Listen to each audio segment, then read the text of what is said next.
What's up, adventurers, and welcome to a brand new video. This one talking about the Ways of Intrigue expansion that is coming to, or season 2 rather, that is coming to AFK Journey. Now, for those of you who don't know, I actually am sort of planning my ways out. I have a couple of days that I'll be gone and on a trip, so I won't be able to do any updates. So this will be my last update, at least for about a week now. But I will try to jump back into AFK Journey updates. I figure might as well make the biggest update the one that is coming up soon. Now, a lot of people in my last video that talked about the Ways of Intrigue update said there's nothing new, there's nothing that they're telling us additional that they haven't already showed us. Personally, I disagree with that fact. I think that a lot of people who are on top of leaks maybe ruin that for themselves in a way, and a lot of times those leaks are unavoidable. But I think that there was a lot of things announced, but there wasn't quite the roadmap I was looking for. So I think this is a really good roadmap to see what's happening in the future, and it's presented so in a way that I think that we can at least look forward with a bit of cautious optimism, right? So let's break it down. Let's talk about it a bit. So the Ways of Intrigue new season is coming soon. Unveil the mysteries of Rustport and uncover new adventures. So first thing we're going to talk about is some of the zones. I mean, if you've ever played World of Warcraft, you get some of the allied races, then you'll probably know what this kind of looks like. But the idea is very much like seafaring towns, you know, the port cities, that type of idea. So with port cities comes, well, I think a lot of like treasure islands, you could say. You know, the idea of that is like a lot of islands that kind of have the feel of being inhabited by either different cultures or pirates is the other aspect. So we have Rustport, and then we have Seaheart Isle, as well as Blackthorn Sea, which I actually am excited for this part the most, because this is screaming, of course, the Graveborn aspects. Not really a lot shown in these to tell us like maybe what they're showing or hiding in this. You don't really see any sort of significant NPCs, but at least the zones do look nice. I hope there's a lot to explore in these zones, of course. Next, the Peaks of Time. New Peaks of Time mode is now live. Experience the story of Song of Strife season and earn abundant map resources. So basically, as we know, they've talked about being able to access previous aspects of the story, you know, despite being in the new season. I think that this is what it's referencing to. This is more of just being able to still access the Song of Strife content. I think for those of you who didn't, or maybe started a little bit late and still haven't gotten to a stage where your artifacts are at a proper level, those type of things. So also just chests around, you know, just defined. So next is the new world features. I like this a lot for two main reasons, but new world features such as navigating the seas, mastering the art of stealth, delving into alchemy are now available to add new layers of fun to your world experiences. And I'm mainly excited for the alchemy aspect. I think professions are one of those unsung like heroes that could do really well in the game to make people like to have some enjoyment behind it. And alchemy is a great way to do it, to kind of make some of those herbs that we get, you know, have other purposes. Would be interesting. I don't know necessarily what they're going to do with it, but by the looks of it, it's combine any like a significant number of herbs, and basically what we're gonna make, I'm not certain, but my guess is either going to be temporary buffs, or two, maybe bonuses to amount of friendship given. Maybe say if it's something that they prefer or like. So the other aspect is seafaring. So I understand that that fast travel is kind of going to always be king, but I mean, doing a boat ride, for example, to acquire chests or discover, or maybe just like limited time events where you can participate and get extra rewards, I think that could be a great continuing event. The other one is just the stealth portion. To me, that just kind of changes maybe how you approach combat in the world. It's not necessarily a big deal, but if it's anything like HSR, if you approach and you ambush, then maybe, or if you get like the weakness, you know, maybe you get bonuses in combat. I don't think it's that big of a deal, but I mean, just it does add more to how you approach combat, which isn't a bad thing. And then the harbor gifts. So for, looks like for 7 days, we're gonna get some rewards. So we're gonna get, was it 18 epic invite letters, which is always welcome. And then a hero selector chest from Aaron, Carolina, Shaker. I mean, Atalanta's in there. I mean, maybe you can make an argument for Atalanta. Most likely I'll be picking Carolina in that. Though Shaker is tempting, but I think a lot of us already have Aaron built up. Then hero skins. I mean, this is something that I think that we've been waiting for a long time. I mean, having additional hero skins. I think oddly the winner of this is gonna be Marilee. I think her original skin is not really that good. So it's great to get skins for Lightbearer heroes, especially ones that are as plain as Marilee's. But of course, a Sinbad skin, you know, the classic Buccaneer type skin, I think is the idea they're going for, is really cool. And then Rowan gets a skin. Yeah, Rowan's is okay. Rowan's is okay. It's all right. It's not that extravagant, but it's something. For me, I wish Rowan would get a Tanjiro skin because he carries around that big box on his back. But anyways, seasonal updates. New seasonal stages and rewards have been added to AFK challenges. Legend Trial Dream Realm now includes a one-time seasonal reward. One-time seasonal rewards they're okay. I mean, like it's extra rewards, like, yo, how can you be mad type of thing. But I will say, like, the one time loses its luster. I mean, like we talk about Arcane Labyrinth a lot about you know, one-time rewards aren't enough. The additional parts of AFK challenges, Legend Trial, I think those are pretty standard. And of course, getting the major villain from the Song of Strife added as a Dream Realm fight, totally understandable, and totally given. Surprising they didn't put that in sooner, though, is my main thing. Like, why not have that in the main expansion that it's in? But bygones be bygones, I suppose.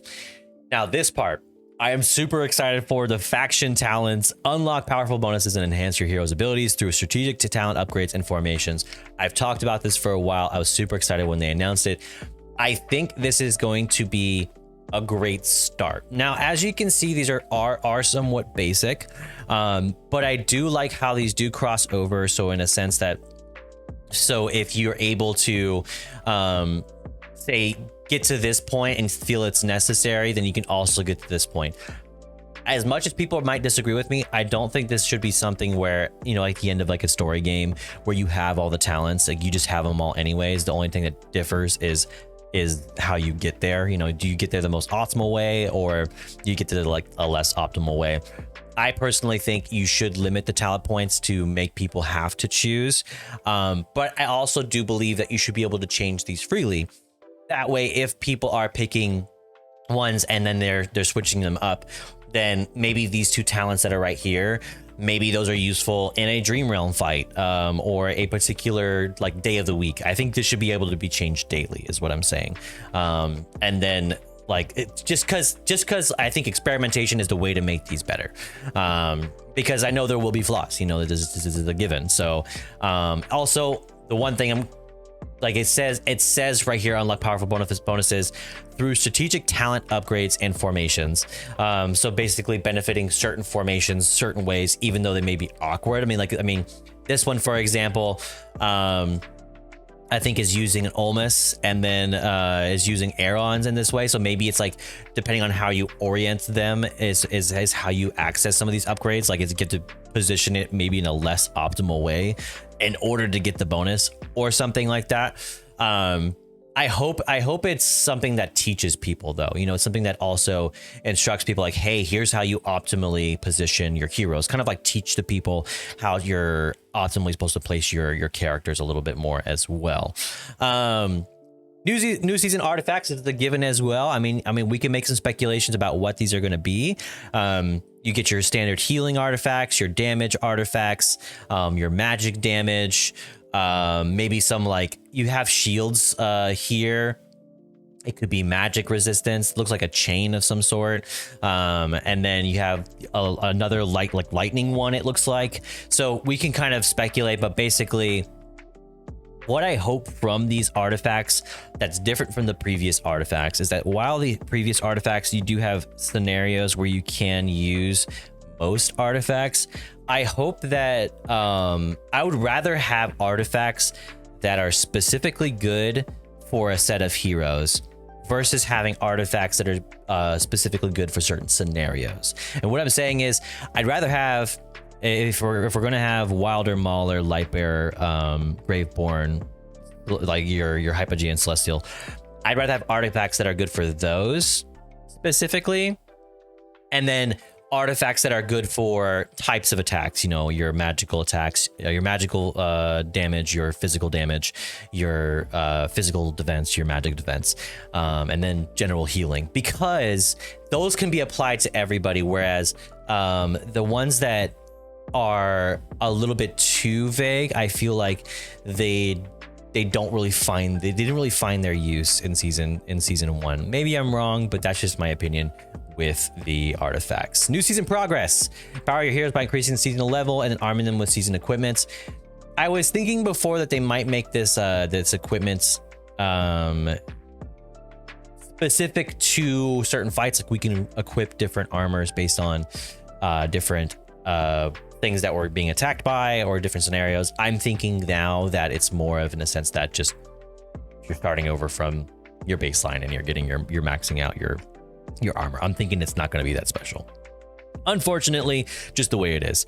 And then season magic charms. Magic charms will soon be available. Fantastic charms, no randomized stats. It says collect the fantastic charms with no randomized stats to unlock new effects and extra set bonuses. I hope that means that from the beginning we can farm specifically the stats that we're looking for, instead of getting random ones with HP in order to get something with skill power or ultimate power, etc. That's what I hope that means. Just because I do think the randomized stats and getting like a bunch of randoms, like you open up a bunch of random rogue chests and you don't even get any rogue ones you can actually use. That's unfortunate. So also new heroes, internal voice Dunlinger. There's some speculations about all these heroes, I will say, but I mean, the one that we can look at is Nara for sure, the Wrathful Wraith, which is to me looking like a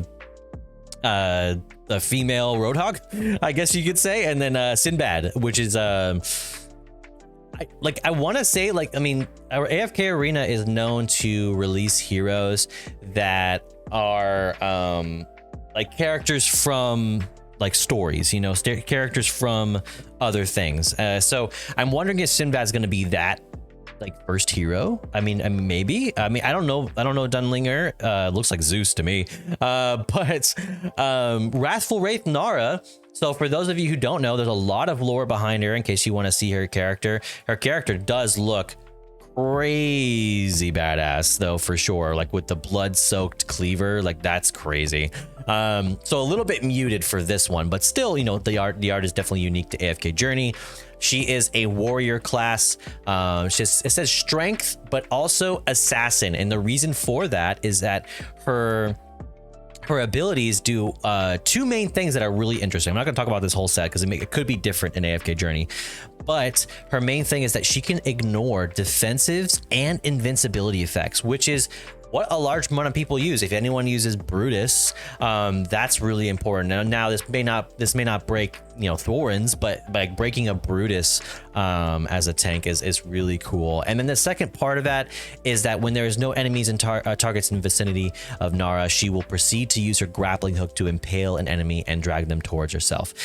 This is a really great, I mean, this is going to obviously have really great synergy, say with somebody like Rainier. You know, like having another person you could pull is really cool. It's hard to tell, is that going to be her ultimate essentially? And then that's something that people will try to seek to nullify with someone like Lily May. I don't know, but I mean, definitely an interesting character. We haven't really had, I don't think, a really great warrior since Floribel, I think was the last one. Correct me if I'm wrong. Really interesting to see, really great to see a Graveborn hero. And then Also, I will say, you know, getting Greyborn and Lightborn heroes. I mean, this is also really great. I think it's really nice to get these heroes. Also, no Lorson. So, Heroic Gauntlet. Clear levels to earn rewards and quests to gain points and unlock extra prizes in the new season mode. So, what this is going to be exactly, it's hard to tell. I will say that it seems like more of like you pick a hero and do things specifically with that hero. I think these modes are good for if you don't know a lot about like a very not utilized character a whole bunch, then it's nice to get those characters like some face time, because it's very unlikely, for example, that I would make Walker a Mythic Plus on my own whim. So it's nice to see them in those modes. The only thing I hope is that you make, if you're going to make a Heroic Gauntlet, that you allow us to experience their high level skills even if we don't have them maxed out. A lot of times these modes that require you to use non-utilized heroes or heroes just that are just not as like thought out to be maxed out. The issue is that it requires you to ascend your heroes versus gives you the opportunity to see what the heroes can do and go, hey, just so you know, you could do this all the time if you would like. just ascend the hero, you know, make that choice for yourself. Next is Primal Lords. Join forces to defend off the new Primal Lord and keep Asperia safe. So Plague Creeper and the Crazed Shell Brutes, obviously Graveborn themed maybe, and then Ocean themed, because that's what we're looking at. Surprising that we're not getting a big tentacle monster, but you know, I mean, this is early in this the season preview, so maybe there's still hope yet. Not much to say about these. My main thing with these is that it does feel like with I mean, these are world bosses, you know, no matter how you cut it, these are world bosses. I think the issue with this is that as much as everyone can participate, it doesn't feel like everyone necessarily reaps the benefits. And the last Primal Lord, like I honestly, maybe I'm wrong, but it just felt like why am I participating? I'm doing barely anything to this. So that felt kind of like bad.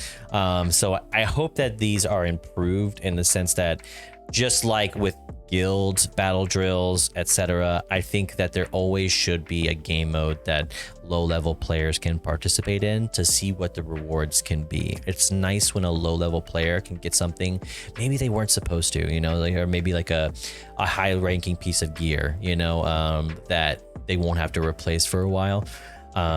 Because they're participating in something that's maybe a bit beyond them, but they're at least trying. So I think that this should be something that feels more rewarding for everybody, especially for the people first trying. And then, and because I feel like these don't like I always end up dropping out in participation because I'm like, why am I doing this? Like I'm gonna get the rewards kind of anyway, and I'm not gonna get first place.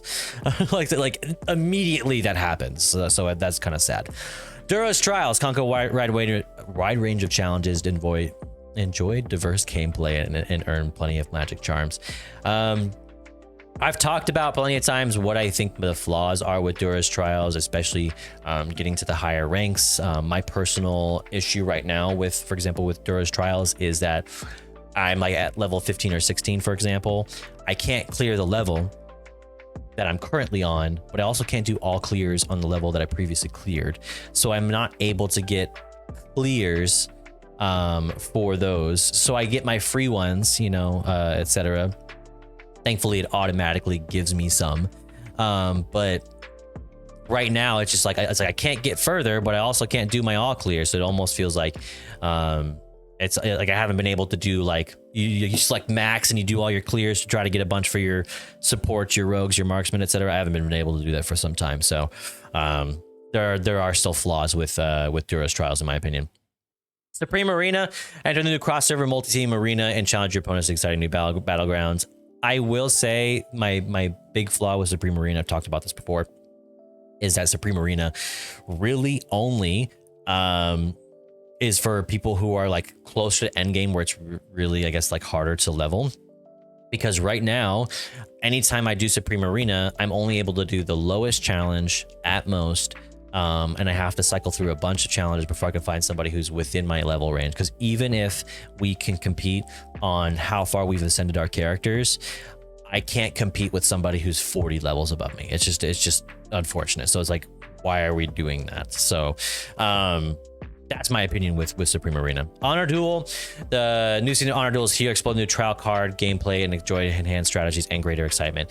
I'm glad that they're adding Celestials, Hypogeans. I'm just hoping that as more characters are released, that we're going to get opportunities to use those heroes. Like Zero, I've seen Zero, almost as Zero.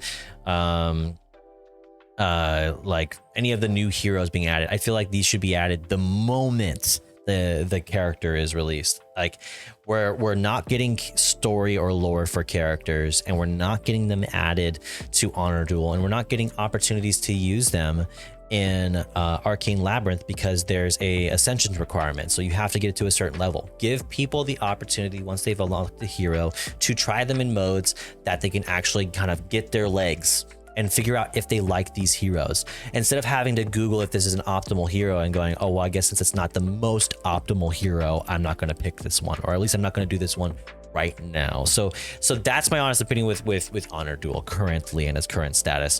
So Legends return to Hesperian, receive generous rewards and in-game mail, complete quests, and earn a massive amount of invite letters for hero recruitment. Pretty standard there. More events. For more events, please stay tuned for upcoming announcements. Fishing sounds like it's coming back, which is great. Maybe fishing on the boats is what it's trying to say. Hard to tell what this in. Maybe the hero challenges itself. Crystal Clash, never been a big fan of that personally. Honor Duel, Arcane Labyrinth, and then some coming soon as well. But the main thing I think to me is really that's missing from all of this is the Song of Strife season had a storyline. Not saying it didn't, but I'm saying characters were released that didn't get proper storylines explained. And because of that, it is harder to relate or care about characters that aren't necessarily the meta. Now, Lily May is the meta, and even Mikola has her place in Dream Realm.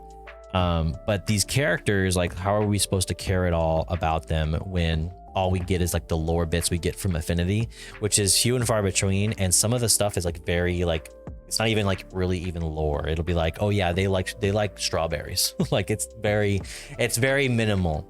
And when you look at the AFK Arena wiki and you see like how much lore some of these characters have, it's sad. And I think that we should get stories that are good. You know, if we want these characters that are significant, like Sinbad, like Nara, like Dunlinger, we want them to get, you know, big pulls, and we want people to want to pull for these, not just for meta, but because they like the characters.